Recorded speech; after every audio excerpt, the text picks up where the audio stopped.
નમસ્કાર, આપ જોઈ રહ્યા છો નેશન પ્લસ ન્યૂઝ. હું છું આપની સાથે હેતલ ભગત.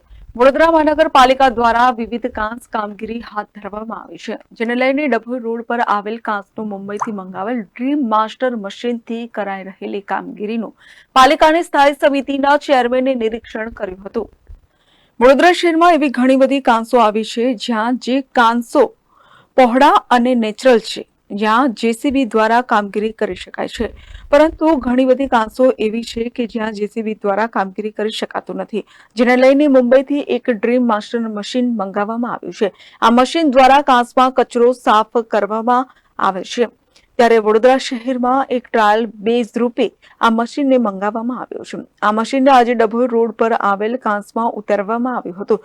જેસીબી જેવી રીતે કામ કરતું હોય તે રીતે આ મશીન કામગીરી કરતું હતું. આ મશીન 15 થી 16 દિવસ ટ્રાયલ માટે મંગાવવામાં આવ્યું છે. આ કામગીરીનું પાલિકાની સ્થાયી સમિતિના ચેરમેન ડોક્ટર શીતલ મિસ્ત્રીએ નિરીક્ષણ કર્યું હતું. વડોદરા મહાનગરમાં વરસાદ આવવાની સિઝન પહેલા પ્રી મોન્સૂન કામગીરી દર વર્ષે ચાલતી હોય છે. આ વખતે પણ ચાલી રહી છે.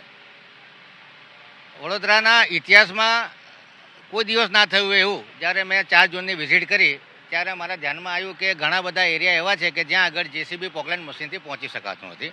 કાં તો પુષ્કળ ઝાડી ઝાખરા છે, અથવા પ્રાઇવેટ જગ્યામાંથી પસાર થઈ રહી છે, અથવા મશીન જવા આવવાની જગ્યા નથી. તો આ કાંસ સાફ કેવી રીતે થાય? કાંસમાં અને બોટમમાં જે કચરો છે, કાંસને ઊંડા કરવા હોય, જે સ્લજ હોય એને કાઢવાનું હોય, તો આપણા પોકલેન્ડ અને જેસીબી મશીન દરેક જગ્યાએ પહોંચી નથી શકતા. ત્યારે મારા મગજમાં ઈચ્છા થઈ કે આવું કોઈ ફ્લોટિંગ મશીન હોય જેસીબી જેવું, અને આખી કાંસમાં અને તરતું મૂકી દઈએ અને જે જગ્યાએ સ્લજ છે એ કાઢી શકાય. તપાસ કરતાં ખબર પડી કે બોમ્બે જેવા મહાનગરોમાં આ પ્રકારના ફ્લોટિંગ મશીનો ઉપયોગમાં લેવામાં આવે છે, કાંસમાં ઉતારી દેવામાં આવે છે, અને એમાંથી એના કિનારા પરથી કન્સ્ટ્રક્શન ડેબ્રીઝ અથવા ઝાડી ઝાખરા દૂર કરવા માટે અને એના બોટમમાંથી સ્લજ કાઢવા માટે મશીનનો ઉપયોગ થાય છે. એટલે જે દુર્ગમ વિસ્તારો છે કે જ્યાં આગળ આપણે પહોંચી નથી શકતા, એ જગ્યામાં ઓબ્સ્ટ્રક્શન થાય તો કાંસમાં પાણીનો પ્રવાહ અનઓબ્સ્ટ્રક્ટેડ ના રહે અને એ જગ્યા પાણી ભરવાની શક્યતા રહે. જ્યારે વરસાદ હેવી હોય તે ઘડી આ કાંસો ઓવરફ્લો થાય, આજુબાજુના વિસ્તારમાં ઓવરફ્લોડિંગ થવાની શક્યતાઓ વધી જાય છે.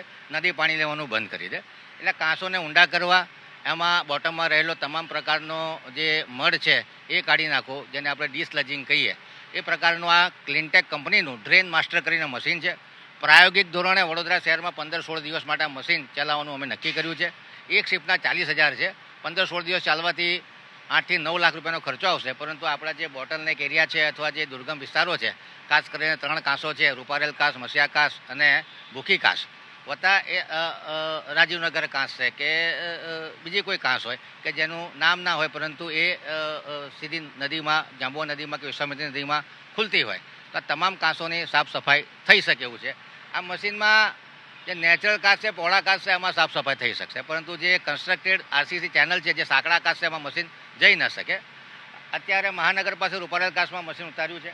રૂપારેલ કાંસ મહાનગર પાસે આ જે કલવટ છે ત્યાં આગળ જાળી નાખવાની સૂચના આપવામાં, જેથી કરીને જે ફ્લોટિંગ કચરો છે, ખાસ કરીને પ્લાસ્ટિકની બોટલો, પ્લાસ્ટિકના રેપર્સ, એસ્બેસ્ટોસ, થર્મોકોલ શીટ, આ બધું પાણીમાં તરતું હોય છે, લોકો કચરો નાખતા હોય છે.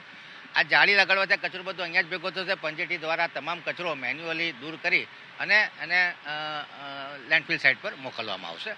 એટલે ખાસ કરીને કાંસ ઊંડા થાય અને ફ્લોટિંગ કચરો પણ ઓછો થાય, જેથી કાંસ દેખાવમાં પણ સુંદર લાગે, એ પ્રકારની કામગીરી કરી રહ્યા છે. કહી શકાય કે ઇતિહાસમાં પહેલી વખત આ ફ્લોટિંગ મશીન વડોદરા શહેરમાં લાયા છે. પ્રાયોગિક ધોરણે આ મશીન થોડેક દિવસ વાપરીશું, ત્યાર પછી નક્કી કરીશું કે આ મશીનની જરૂર કેટલી છે. ફરી મશીનને ભાડે મંગાવવું કે ખરીદવું એ બાબતની ચર્ચા કરીશું. મશીનની કિંમત લગભગ 1.5 કરોડ રૂપિયાની આસપાસ છે. અત્યારે પ્રાયોગિક ધોરણે કેવી રીતે મશીન કામ કરે છે એ નિહાળવા માટે આજે મહાનગર પાસે રૂપારેલ કાંસ પર અધિકારીઓ સાથે હું આવ્યો છું. કેમેરામેન નવનીત પરમાણી સાથે Satyam Nevashkar, Nation Plus News, Vadodara. સમાચારોના સતત અપડેટ મેળવવા માટે અમારી નેશન પ્લસ ન્યૂઝની યુટ્યુબ ચેનલને સબસ્ક્રાઇબ કરો, બેલ આઇકન દબાવો અને જોડાયેલા રહો ફેસબુક, ઇન્સ્ટાગ્રામ અને ટ્વિટર પર.